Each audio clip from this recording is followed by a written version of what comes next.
La disposición de los diferentes conjuntos de tejidos forman unidades de orden funcional superior llamados órganos. La organografía es la ciencia que se encarga de su estudio. El conjunto de órganos de las plantas pueden dividirse en dos grandes grupos. Por un lado encontramos los órganos de la vida vegetativa, el tallo, la hoja y la raíz, que se encargan de mantener vivo al organismo, satisfaciendo sus necesidades. Por el otro están los órganos de la reproducción, como la flor, el fruto y las semillas, que incluyen todos aquellos aspectos que la planta ha desarrollado para perpetuar su especie. Los animales, por ser más complejos en sus necesidades, poseen órganos que se agrupan en entidades llamadas sistemas o aparatos.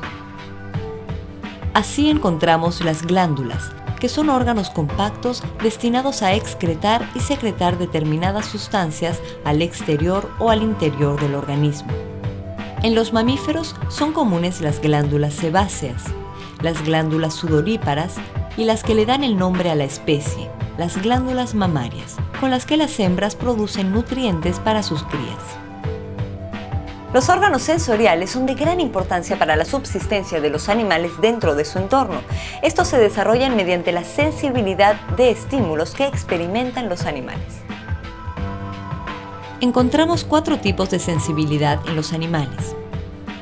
La sensibilidad química, que detecta sustancias químicas y se desarrolla mediante los órganos del olfato y el gusto. La sensibilidad térmica, conformada por los termoceptores para detectar la temperatura de su entorno o cuerpo. La sensibilidad luminosa, que desarrolla los órganos de la visión para una mejor percepción a distancia, reconocimiento de colores y percepción de distintas intensidades de luz. La sensibilidad mecánica, que desarrolla terminaciones nerviosas de la dermis para detectar cambios de presión de agua y aire, percepción de ondas sonoras, dolor y la integración de otros sentidos en conjunto. Finalmente, algunas especies marinas presentan sensibilidad eléctrica a través de órganos especiales que le permiten emitir descargas eléctricas o discernir las corrientes eléctricas dentro del agua. Los órganos digestivos preparan los alimentos para que el organismo los pueda utilizar. Este trabajo varía en sus etapas según los órganos de cada especie.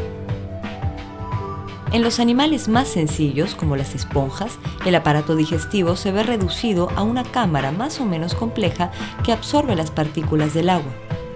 En los vertebrados hay una diversidad de órganos digestivos. Muchos son similares a los nuestros, es decir, dividen el proceso digestivo en 2 partes. En la primera, la porción cefálica prepara los alimentos hasta dejarlos triturados.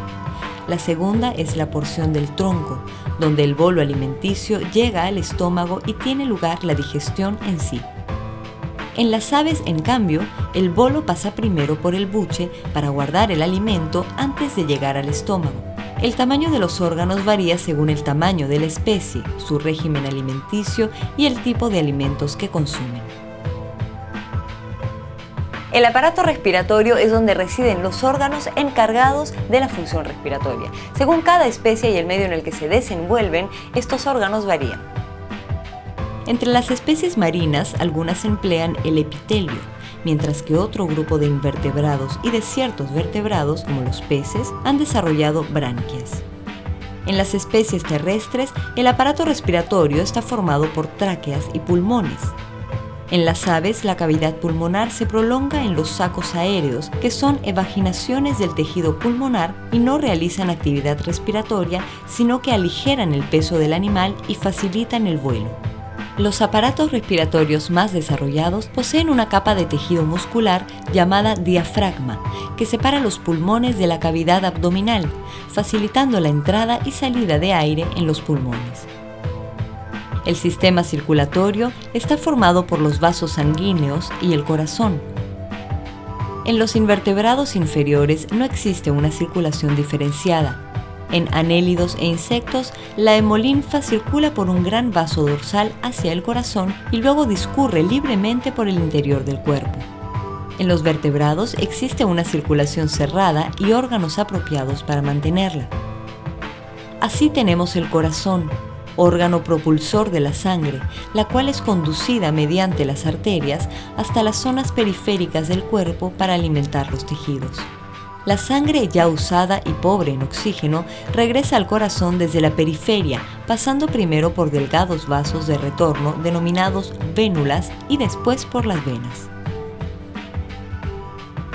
El sistema nervioso es el encargado de la transmisión de los impulsos que tienen lugar en el extremo de las fibras nerviosas gracias a la liberación de los llamados neurotransmisores.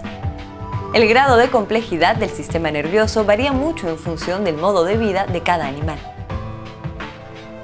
En las esponjas se limita a la existencia de algunas células nerviosas dispersas que coordinan las contracciones. Entre los anélidos se puede distinguir acumulación de neuronas y en algunos casos un cerebro.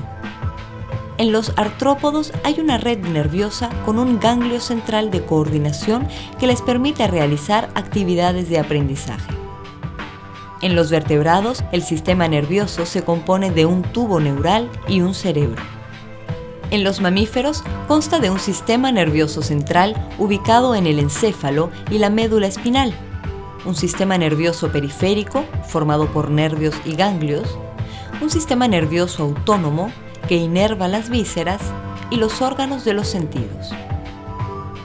El aparato excretor permite expulsar los residuos. Los animales han desarrollado 3 tipos de órganos excretores: protonefridios, propio de gusanos planos; nefridios, usual en anélidos y artrópodos; y riñones, característico de los vertebrados. Ciertos animales no necesitan órganos de reproducción porque se reproducen asexualmente. Los animales que se reproducen sexualmente, en cambio, producen células sexuales como los óvulos femeninos y los espermatozoides masculinos.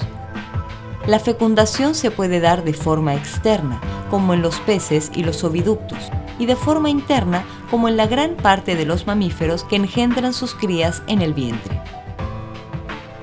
Podrás obtener información detallada sobre la organografía en el libro La Biblia de las Ciencias Naturales.